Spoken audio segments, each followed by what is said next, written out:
I was 18 years old at the time, and I just finished my first semester at the local community college.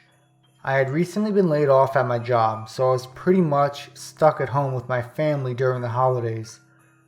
I know that doesn't seem too horrible, but my family can be quite chaotic.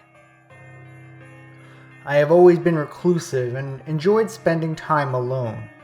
I enjoyed the silence, but with the hustle and bustle of the city and a family louder than a gymnasium of high schoolers, I seldom found a moment to enjoy it.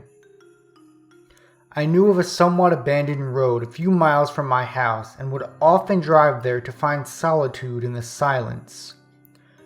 I swear I could just sit and think for hours on end. I had visited this place dozens of times, and I have never seen anyone near or around it. In fact, I don't think I've actually seen people on the roads around it either. One night, after hearing from my grandmother how I should be working harder, I decided upon myself that I'd enjoy a nice evening to myself at my favorite getaway. The ride there seemed different in some way. The roads leading to the place were quieter than they had been. It was as if there weren't a soul to be seen, and at the time, it greatly appealed to me. But in retrospect, it may very well have been some kind of a warning sign.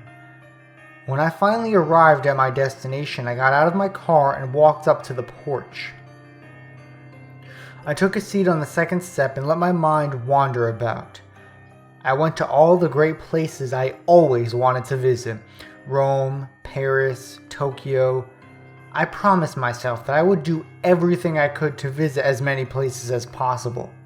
After all, the only reason I even discovered this place was because I occasionally go out aimlessly, just to enjoy places that are only a few miles away that I may never well have seen otherwise.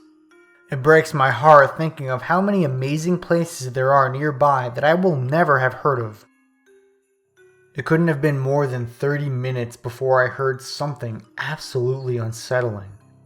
Why was I hearing this? I quickly pushed my jaunty daydreaming aside and tried evaluating my situation. The sound got louder and louder with each passing second. Under any other circumstance, this wouldn't scare anyone.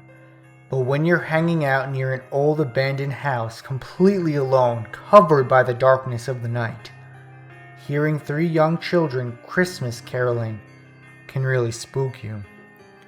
I knew for a fact that nobody lives around these parts. The houses were all old and deteriorated to a point that even a homeless person would be displeased. So why were these kids out here so late singing Christmas tunes? I wanted some answers. My caring motherly side kicked in and I walked toward the sound. "Why are you kids out here so late?" I exclaimed in a caring manner. No response. I picked up the pace to turn the corner where I'd expected them to be. And nothing. The sound was gone. In fact, the entire area was shrouded in a silent cacophony. I couldn't believe what I was experiencing. I did an about-face and made a quick dash to my car and got the hell out of there. The entire ride home, I could hear their angelic voices singing, and couldn't help but to think I'd just imagined the whole thing. To this day, I still can't explain the experience. I haven't had another like it, but that night really changed me. I don't go out as frequently as I once did, and I'm much more content to just stay home.